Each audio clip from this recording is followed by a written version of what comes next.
Hello guys and welcome back to the Perpetua Fitness Podcast. It's your host here, James Rankin. Joining me today in the podcast studio we have Tadhg Lawless. Tadhg, give us a quick introduction about yourself. Who are you? I'm one of the coaches here at Perpetua Fitness. I coach in the CrossFit area.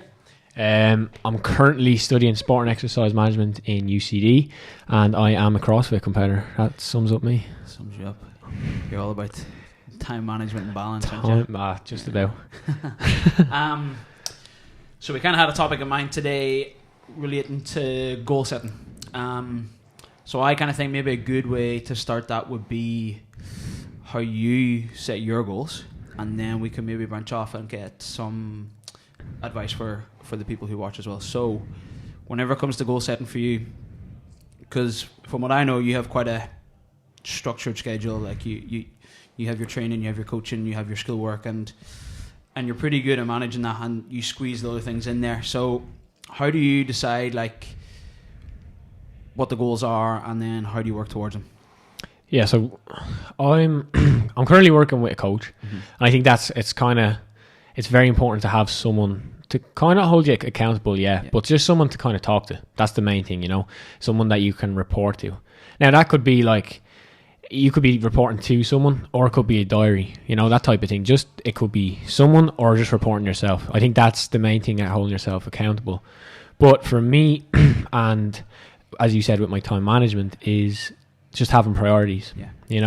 I read somewhere and recently posted about the opposite, or not the opposite, the competitor to being great is good. The things that are really good are the things that take you away from the great things. It's not the bad things. Like, you don't want to do anything bad. It's the nights out that are good that are going to take away from you being great. That kind of sums that part up. So yeah, for me, the priorities, that's the main thing in goal setting. You need to find out what's your priorities in life, and then the roles that come with that. So that's the main thing. You need to have those roles, and we can talk about that a little bit more in your goal setting. So setting priorities, then how do you, I suppose for you it's a bit easier because you kind of know where you want to go. I have one priority. You have that one priority. So how would you then, with clients, say they come up to you, how would you help them figure out what their priority is? Like, let's say for example someone comes to you and they say, right, Tadhg, I want to get fitter, I want to lose weight, I want to put on a bit of muscle, I don't want to get too bulky, but I don't want to look shredded, but I want to look fab, but not too fab. So you mean what everyone says? Yeah, what everyone says, literally what everyone says. Yeah, everyone wants. So how do you help figure out then how do you figure out the goal? Right, so I think a good way to kind of start this off is highlight the importance of goal setting, because what we do as coaches is we give them the process, but they need the goals. Like I'm a big advocate for enjoying the process and kind of being in the moment, rather than thinking about that end goal all the time, which I used to do, and I think that stressed me out a lot. But I've kind of turned away from that and focused on what I have to do right now, the task at hand. Task orientated as opposed to goal orientated. That's me right now. However, I think goals are very important. You still need that goal. We need something to strive for. That's where we lose our interest. So I was reading about effective habits in life, and one thing I really liked is he was defining the difference between leadership and management, and this is kind of a good way to highlight goal setting as well. Goal setting is a part of leadership, and what he said is management is climbing the ladder of success effectively, but then leadership is making sure that ladder is leaned up against the right wall. Does that make sense? Management is doing things right, whereas leadership is doing the right thing. That makes sense. That's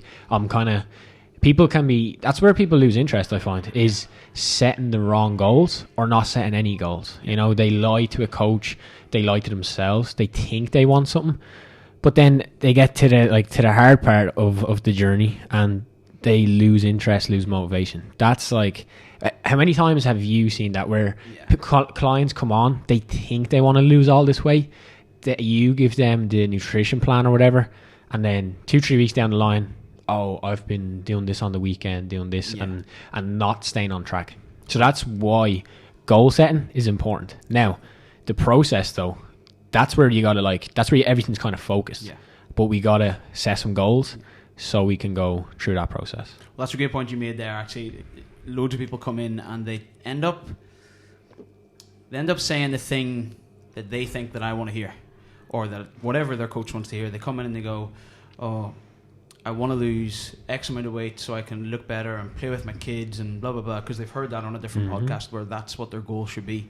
But in reality, kind of what I've found for a lot of people is their goal is to just like not die when they're 60. Yeah. And maybe to be able to play with their kids. But loads of people, like especially in our gym, don't actually have kids.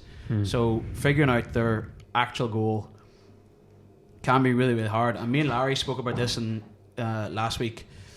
Like everyone kind of starts with the idea, oh, I'm going to be like a competitive CrossFitter. And the reality of that is, even at a smaller level, like unless you can dedicate decent time to it, it's ridiculous.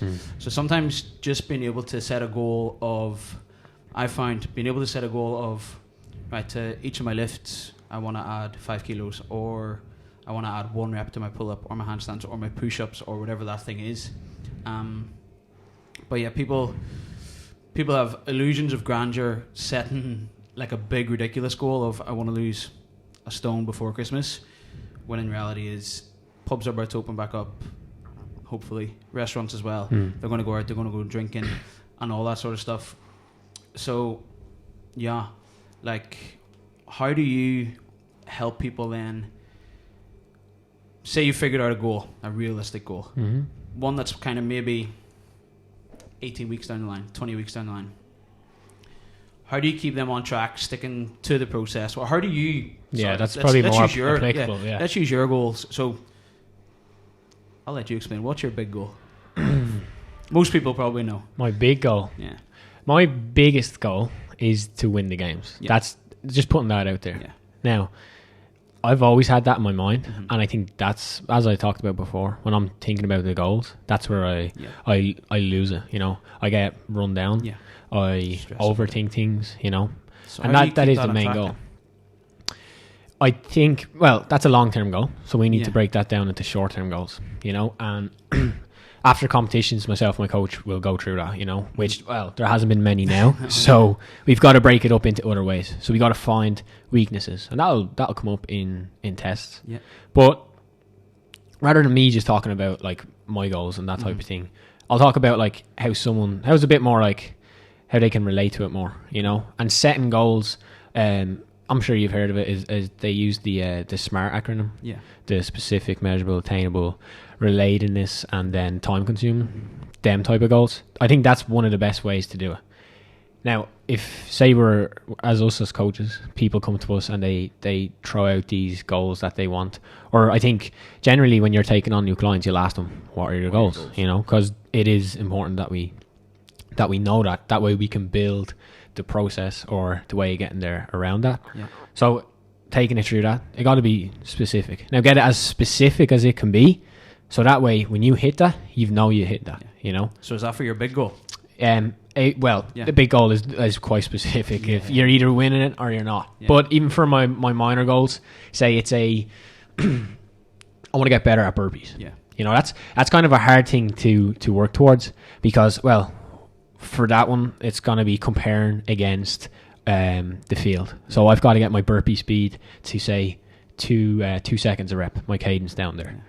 But then if you look at it from another point of view, where we're going to talk about this in a bit, is other roles. Let's say it is to be a better, let's say healthier. It's probably easier than doing this. Well, how are you going to get healthier? Let's say taking food in. Okay, I just want to be healthier. Yeah. Well, you got to get specific with that. What are you doing right now, and how can we compare that against it? So that's reverse engineer. Yeah, the measurement part of it, the specific, measurable. We got to measure that against something, whether that's what you're doing right now or what you want to do. Whether it's losing weight, say 0.5 grams every week or something like that. You know what I mean? Something like that. Attainable. That's what you spoke about there. People coming in, big massive goals that are just not attainable. Yeah. Not in the short run anyway. You know, people will look at me and say, "Yeah, you're not going to win the games," but if I believe that and I want to go for it, it's attainable in my point of view. Yeah. But right now is it? And that's what I've been messed up on a lot. I thought, okay, I'm going to go for my teenage division. Yeah. straight to the male division. We're going to go all the way. Win. It didn't work like that. You know what I mean? If I can't win the games at a teenage division or even get to the male division, there's no point in me thinking about that just yet. You know, that is the end goal, but you know, yeah, you know, you got to take it one step at a time. Mm-hmm. So it's got to be attainable. Yeah. Relatedness. This is what you're talking about again. People coming in saying, "Oh, I want to be able to lift my kids up." Yeah. Well, you don't have any kids, so that's probably not the best thing to do. You know, if you're talking about, "Oh, I'm in such back pain, I want to be able to lift my kids up," but you don't have kids, let's get it a little bit better, as I want to have no back pain so I can get out of bed. Just keep it like that. You know, that's related to you. Time consuming. It's always good to have that. You know, for me, when I was setting goals with my coach, it would be, all right, in 12 weeks, we're going to get our 2K row from, say, a 150 per 500. We're going to drop that down to 145. You know, but that little bit, it is attainable. It's related to me, weeks, and it's time consuming. You know, and it's very specific. So and you do that across the board. So this is where the roles come into it. So I'm sure you have plenty of clients that come into you that are not professional athletes. You know, all of them. Yeah. So they've got other roles as well. So like, I don't know, when the clients come to you, what are the other things that they'd be doing in life? Well, most of them in here, I suppose, are corporate. And then a lot of them actually have other hobbies. So whether it's horse riding or martial arts or whatever.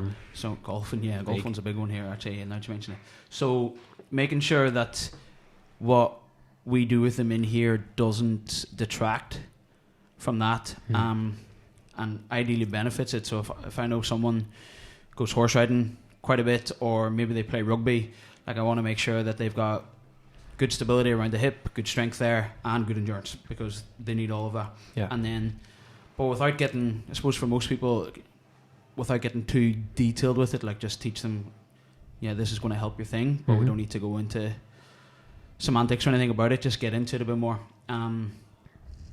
I suppose that's the best way I go about it with my clients. So they've got a lot of roles in life, you know. And I think the best way, not for me because I'm quite in one area of my life. I've got other areas. I'm in college and I do want to be healthier. Healthier and fitness are kind of two different things for me. Not the same thing, social life isn't a big thing for me right now, you know. So I'm not putting too many eggs into that basket. So for other people though that come in here, it's huge, it's quite big. And then other things that come with that, like, I don't know, let's say we could break those roles down into, say, personal development, health, professional development, and then family, social life. Them type of 5 things. If you can hit all those goals for each one of those roles, you're going to have a much better life, you know. I see people coming in here, they're doing a class. That class is all they need to do. And how many people go into that just gym after and do the extra stuff? Well, I think that's a great point you're making there then, actually. Like, people don't realise that they do have goals around their social life, where they do want to go out near enough every weekend, at least, or they want to go for dinner with their partner or whatever it is. And being able to go and do that and enjoy that and have a glass of wine or a couple of pints is just as important, probably more important to them than losing that stone. And I think that's where a lot of people do get confused, where they think that that's what they should prioritize the most. But whenever it comes to like their general health, kind of like what you were saying there, that balance for them, and recognizing that their goals don't have to be just in the gym, they can be like around their social life and around their family life and around their hobbies and that, and then finding balance between that's the hard part, but that's where we as coaches are supposed to try and come in and help that a little bit.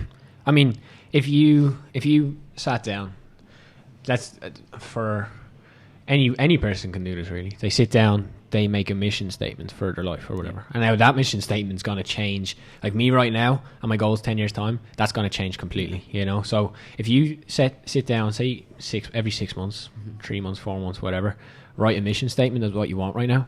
You can plan the goals for each part of your life for that. For each role, I should say.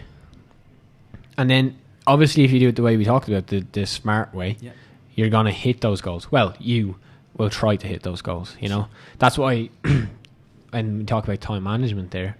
If you've got a specific goal for each one of your roles, again, what we talked about, like personal development and health and fitness and all that, there's no reason why you going out on a Saturday night should take away from you getting healthier and fitter.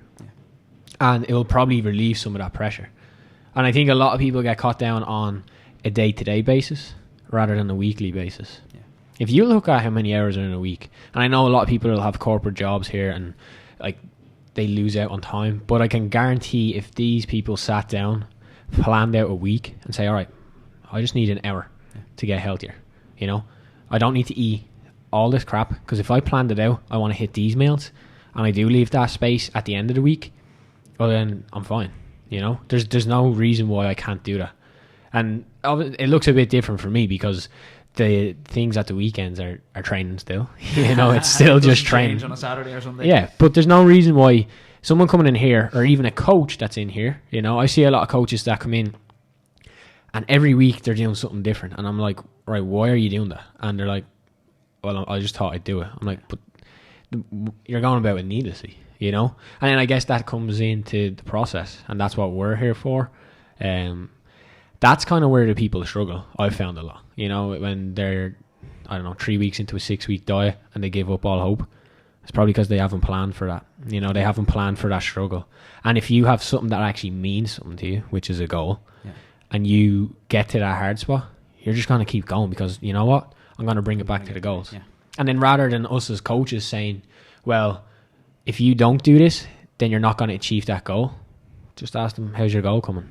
Yeah. Present the goal to them that they established, you know? That's why when we come in and we have a consultation with a client or whatever, that first consultation, and they're here and they set them goals, I'm going to go, listen, is this actually what you want? Because I've done this, I've had PTs all the time that come in and have said, when I've been coaching in other gyms, and they've been like, all right, I want to be competitive, but they have a business to run on the side. I'm like, that's not going to work. I've said it out straight, and I maybe it can come across as rude, but it's better me saying it now than you getting down the line, burning out and thinking, oh, this coach is doing nothing for me. I can guarantee there's a lot of good PTs out there that clients give them a bad name purely because they didn't go through that goal setting on the first part. And they weren't honest with them. Yeah. And not even more honest with them. If you're more honest with yourself, you're not going to feel bad, you know? You don't get like that kind of dogma feeling where, oh, I have to do this because someone else said it. Yeah. You know, how many times have you heard that? And it happens in life as much as it does in the gym. You know, that person went, oh, my mom and dad wanted me to be a doctor, so I became a doctor. Yeah. All right, when I'm 50 and I have a midlife crisis and I don't know what to do with my life because I'm not doing anything worth doing. You know, you need a purpose. You know, my coach actually put up a good thing. A life without challenges is just a slow death. Yeah. You know, and that process is going to bring challenges. Yeah. But if we've got an actual good purpose or a deep purpose for doing that, well then those challenges are very rewarding. Not like that brings happiness. There's a difference between happiness and pleasure, whether people realize that. Yeah. Pleasure is, you know, going out the weekend getting smashed. That little dopamine hit, yeah, that everyone knows they have. Or when someone's sitting indoors playing video games. Yeah. And then there's being happy, where you're like fulfilled with what you're doing in life. You're towards something. Exactly. And you're challenged. You're taking on that challenge, and then you're striving to achieve that goal. You know what I mean? Love it. That's the process becomes a hell of a lot easier when you set that goal. Yeah, I think that's great coming out of lockdown 2.0 now. Hopefully, whenever this gets released, the gym will be open. Fingers crossed. I think so. Yeah. I hope so. I hope so. Yeah. This has been a challenge for all of us, but this will be something definitely for members in the gym to take on board and clients. Like, so, figure out what you want. Figure out the steps to get there. So what are the little challenges? And then figure out, I think that's a great point you made that I've not thought about properly. Try and figure out what challenges are likely to come up. Mm-hmm. So it might be simple ones, I suppose, guys, as you've got a wedding or Christmas. Christmas is probably going to be the big one, yeah. So you're going to go off the rails. You're going to eat a lot of food. You're probably going to drink a lot of drink. So take that into account. Maybe the 3 days leading up to Christmas, you don't eat as much and you drink more water and you cut back on everything else.